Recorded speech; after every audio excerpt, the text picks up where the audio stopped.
Alright, first off, I want to give all praises, honor, and glory unto Yahweh, Bashem Yahushai, Bashem Akakodash, double honors to the apostles and elders of Great Millstone who rule well. Shalom to the brothers in the highways and byways pushing this word in all sincerity and truth. The sisters, the believers, the helps, the hopeful elect. Shalom. This is the brother Arrow. I'm from a GMS Jamaica camp. Come with another quick lesson. And of late, recently, the Apostle Kabar, did a video. Well, no, it was the Apostle Akar that did a video, saying that, there shouldn't be. He was pretty much speaking on the camps, he was pretty much giving an exhortation. But one of the things he mentioned, or he was mentioning, was how camp heads, should definitely be checking in, because he was giving an example saying that, look, there should be no homeless brothers in GMS, and if brothers are in certain bind or whatever, they should ask.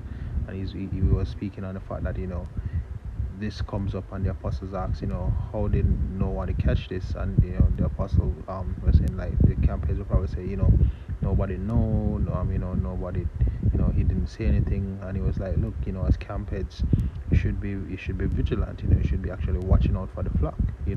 Many a times, all the apostles, Apostle Tahar, Apostle Kabar, Apostle Raimlab, has many times implored camp heads to be vigilant when it comes on to looking out for the flock, because being a camp head, that is the duty of a camp head, to know the status of the flock, to feed the flock, to help build the flock, not only in regards to just teaching, but also managing and ensure as best as it's in you that you know what's happening within the camp, what's happening to brothers, know who need help, who need this, who need that, or who's doing this and who's doing that, or whatever the case may be, just to be on top of our game. As a camp head, have to be on top of your game. Now, Paul, had a similar sentiment. Even recently, I'm just seeing where Apostle Raimlab put up a video about belt tightening worldwide. And I was actually thinking about a precept which I'm going to read shortly, but I'm just saying that, look, Paul had the same sentiment. The same things that are happening today are the same things that were happening back then. Scripture said, what, there's no new thing under the sun. The thing that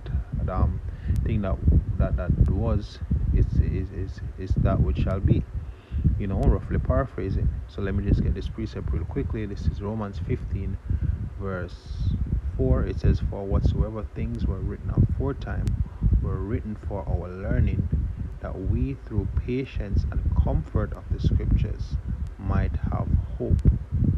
All right, so that is what it's saying, right? So those things that were written before, those things that are written within the law, within the history, within the gospels, within the wisdom books, within the prophecies, all these records, that are all the things within the scriptures, are there for our guidance. That's how we're learning from the things of old. Even things regarding to what our history or heritage, we were once cut off. So in order for us to get that understanding and to get the the knowledge of those things, we'd have to use the scriptures. So these things that were written aforetime were definitely written for our learning as we navigate in modern times. So let me get the precept that I was referring to, right? And I'm definitely seeing where similar things are even happening today.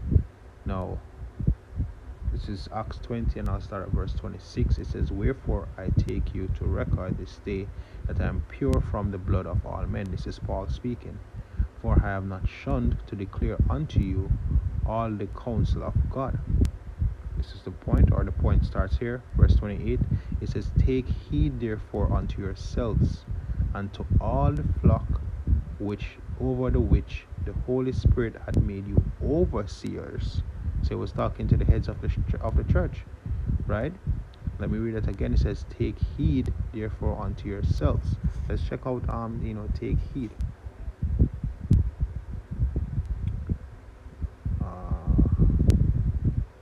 Take heed. turn the mind to, attend to, um, give attention to, take heed, applies to, apply oneself to attach oneself, to hold or cleave to a person or thing, to be given to the so I'll take it as number 3a, right? To give attention to and take heed. So pretty much it says, give attention to yourself, bear this in mind, pretty much, right? It says to take heed unto yourselves and to all the flock, over which the Holy Spirit had made you overseers, to feed the church of the Most High, which he had purchased with his own blood. Alright, let me also check overseers. This is going to be a very quick video. Right, overseers, a man charged with the duty of seeing that things to be done by others are done rightly. Any curator, guardian, or superintendent. So as camp heads, as officers, as whatever your rank in the camp may be, it means that to a certain degree you'd be an overseer and you're responsible for certain things. Right? It says the superintendent, elder, or overseer of a Christian church, which we know that it's of the camps or those that are within the truth. Christians is not referring to these walkie-talkie Christians or the way how these so-called Christians do things these days. This is actually talking about the men within the truth, the servants of Yahweh Hashem Yahushai. All right, but let's look on here again. It says a man charged with the duty of seeing that things be done by others, that things to be done by others are done rightly. Right? So that is it. So that is the purpose of an overseer.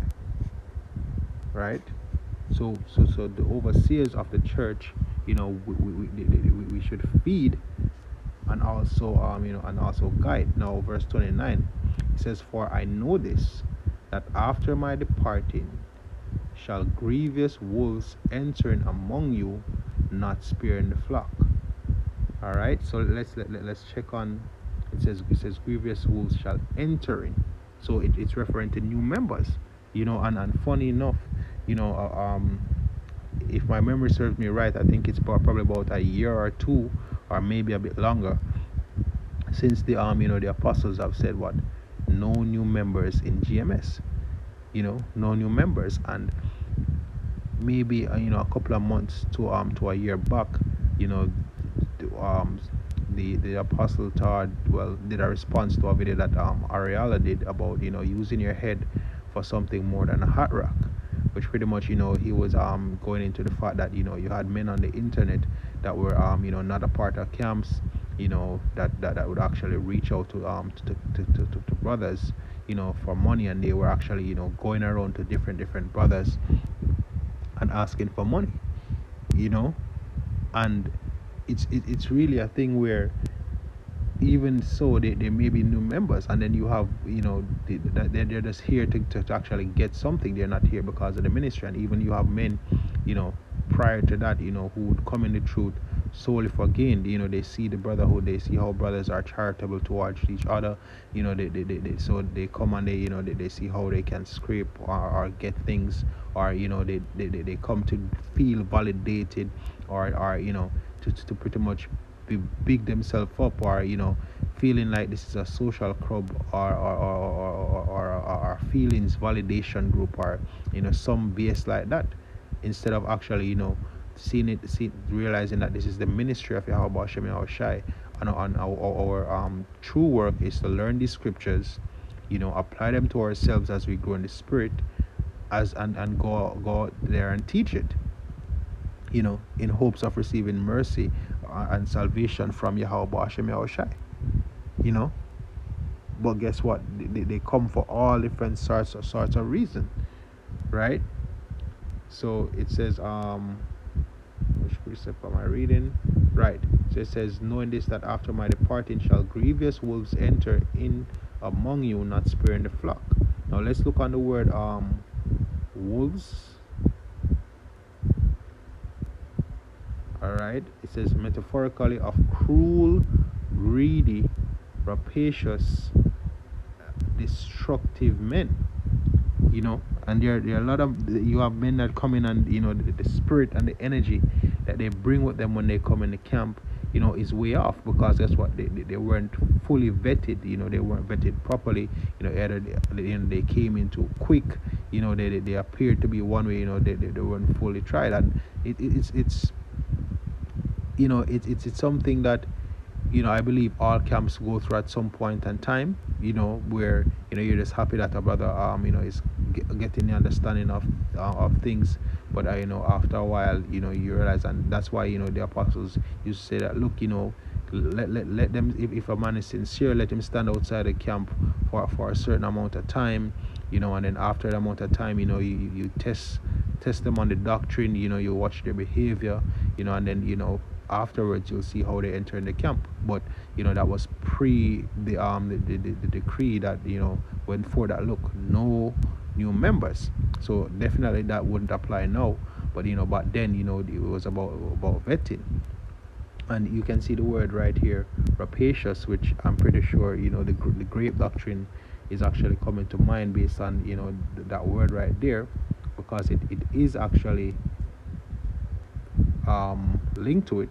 As you can see here, it says to excessively grasp, which pretty much goes into what, grabbing, or covetous. And yeah, you have a lot of men that will come in, and they may look at brothers. Some brothers are financially stable a certain way, or some brothers may may have a certain balance about them, after whether before the truth, and they maintain while being in the truth and working on their character, or even being completely way off in the world, and then once they've been blessed with the understanding of the truth, they have been able to build up through the spirit, and better their lives, better their situations. And they just coming in may see that brother on a certain level, because they're in a certain position in their life, or whatever the case may be. But they come in covetous, and men within the camp will probably know how far a brother is coming from, or even better, you have men in the camp who don't care about that, because at the end of the day, it's about Yahweh Shem Yahweh Shai. So you have men that come in, and they're covetous towards brothers. You have even men that are covetous towards brothers' spirit, which it's the Lord that gives the gifts. It's the Lord that gives the portion. And once again, when it's a case that where it's not vetted properly, or they hide certain things, because you can hide from men, but you can't hide from the Heavenly Father, and they finally get let into the camp. And you start to see certain tendencies and certain behaviors that you realize is very destructive and can be detrimental. They throw off the whole chemistry of the camp. They when they come around, there's always some form of chaos, or just men full of demons, who can't contain themselves, or who is not willing to humble themselves within the scriptures. They just bring a lot of madness, and a lot of demons, as I said, towards within the camp. They're just completely disruptive, definitely. You have men who are that very disruptive, and they tend to even infect other brothers within the camp with that spirit, or even conduct themselves in a way that can even cause cause things to look bad on the camp, or cause even brothers to be in certain situations, or whatever the case may be. They just come with a certain vibe, or a certain spirit. And so much more within these last days. Recently they're saying that, look, beware of spies. So it's very wise, especially in these times, for no new members. I understand why the apostles would say that. It doesn't mean that someone can't come to the camp and learn, and bring out scriptures from the side, or whatever the case may be. If they're in tune and they're learning, and they have a precept, they can read their precept. They can be outside the camp, that's fine. They can come and learn. And if it's a case that you're outside of a camp for a certain amount of time, and you feel like, look, I've learned a lot, and I've learned enough, and I want to start teaching, then you can go ahead and you can teach. You can definitely go ahead and you can teach and you can still learn from GMS. You don't have to be in GMS, to obtain salvation. We can't save anyone. We're looking salvation ourselves. So yeah, as long as you're teaching the 100% truth, once you're teaching the right doctrine, once you're growing within the faith, yeah, you go out and you teach. Just follow the doctrine. Ensure that it's the right doctrine. You can still learn from GMS, because definitely, not from a bragging or boasting standpoint, but we have the 100% truth. We have the right doctrine. So you can definitely learn from us, keep learning from us, and grow in the spirit and go out there and teach the scriptures and prophesy. If it's a case where you feel built up enough where you can go out on your own and you want to preach, you don't want to be on the sidelines anymore, and seeing that we're not taking any new members. You have men who are like that, who are out there. They don't have James on their name, but they do operate, based off, how, yeah, they just operate as James would normally operate. They operate within the same spirit. And even as it pertains to men, seeking attention, not attention, assistance. The apostles and elders already put a system in place. If it's a case where someone in the camps need help, you just send the information up the line, and it goes through the proper channels, and then based on that order, then it gets sorted out. All right, so that just goes to show that, look, there are men that would actually come, who are covetous and also are just out for themselves, as you can see right here. Money grubbing, grasping, greedy, even the word mercenaries there, covetous. But when you go ahead and click on the word ravenous right here, it goes to very eager or greedy for food, satisfaction, or gratification. And you have men that come in that's all about them. They think that the brothers are here to serve them, in the sense of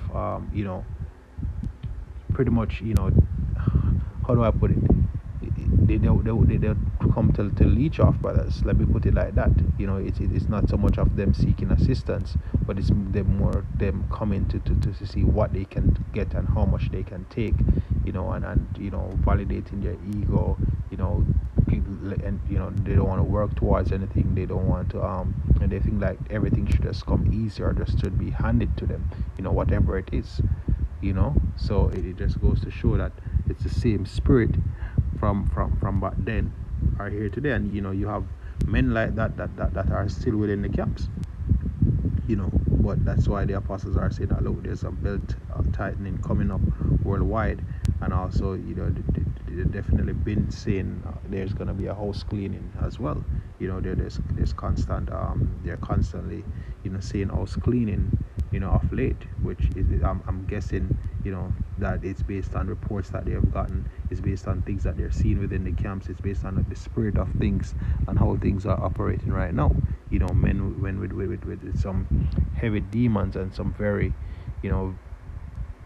bad and nasty evil spirits are on them. So and that is why even the apostle Ramla in this video said that, look, get yourself right before it's too late.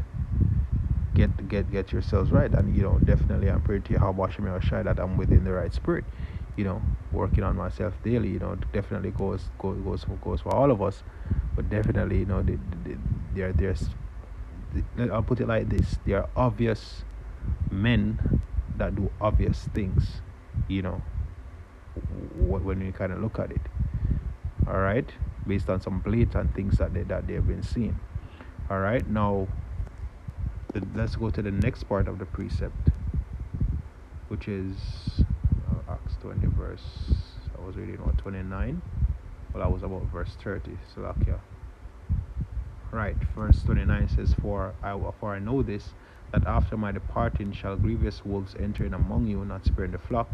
And the verse 30 says, Also of your own selves shall men arise, speaking perverse things, to draw away disciples after them. And we have a recent example of the former head of the Mississippi camp, a war. Let me get this. It says what? Previous perverse things. right? Distort, turn aside, they distort the doctrine, they distort the truth.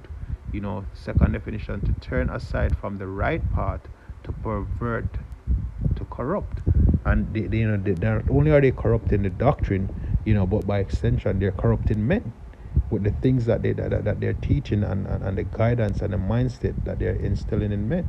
And you have a lot of men also that there's going to be more to come. There's going to be more to come, you know because as the times goes by, a lot of the spies are here already, and there are going to be more spies coming. There's going to be propaganda, there's going to be persecution, there's going to be a lot of things. You're going to have men, you also have men that are prideful. You have men that are very prideful in when it comes down to how they operate within this truth. They think that they're the ish, and they believe that it's all about them and their fleshly thoughts. you know you have men here who are here serving their own bellies. As a matter of fact, let me actually get that as well, right? So we'll have men that will try to come in to see what they can take and what they can scrape and what they can get, regardless of who the brother is, or who you are in the camp. And then you're gonna have men that are within the camp who are gonna try to change the doctrine and also try to draw disciples after them. And the spirits are heavy, within these last days. Let me get this preset. It's their belly.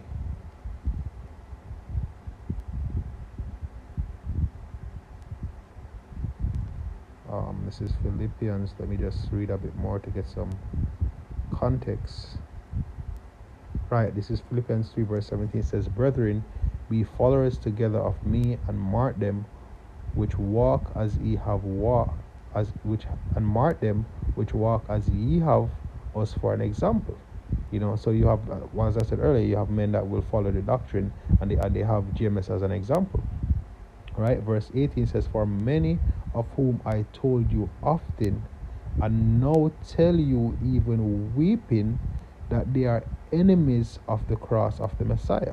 Why? Because they turn from the path. They turn to a destructive path. It says, "Whose end is destruction, whose God is their belly, whose glory is in their shame, who mind earthly things." And usually those who pervert the doctrine, and those who try to pull away disciples from themselves, it's really their pride and their ego, and it's based on some carnal shit, some earthly things, right? I think there's this phrase here, "whose God is their belly." Let me check something.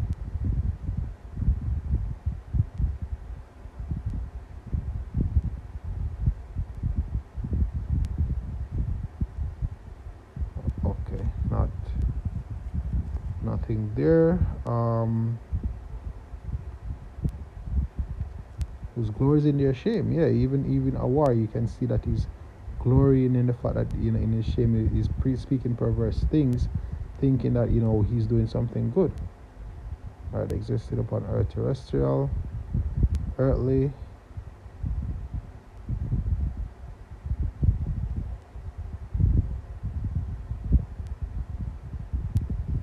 Right, so when you look up earthly things, and you go down to the last bit, it's all, the last bit right here says, "To set the mind on the pleasures and good things of the earth."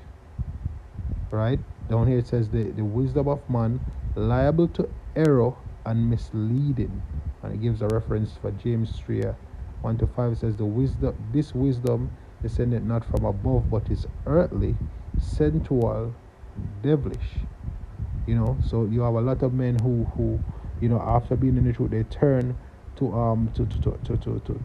doctrines that are of an earthly nature, that moves towards pleasure and pleasing the flesh. Because a lot of men are tired. A lot of men, the chastening is getting too heavy for them, and it's like, I need to please this flesh. I need to get rest on this side, That's the type of mindset, or I can't do this no more, I shouldn't have to suffer this much, or there's no way that the suffering should be this much, or there's no something must be wrong. So they try to find a way, to pervert the doctrine, to justify them doing something, them serving the flesh, try to find scriptures that and twist them in a way to make it looks like it's okay to serve the flesh, you know so yeah, there's no new thing under the sun. So yeah, just be mindful, especially you camp heads, just as an exhortation, just be vigilant, go keep feeding the flock, keep guiding them, and just flow through the spirit and pray to Yahweh Shemeshai, to build us up, So with that, I want to give all praises, honor, and glory unto Yahweh Shemeshai, Washem Kodash. Double honors to the apostles and elders of Great Millstone who rule well. Shalom to the brothers in the highways and byways, pushing this word in all sincerity and truth. The sisters, the believers, the helps, the hopeful elect. Shalom.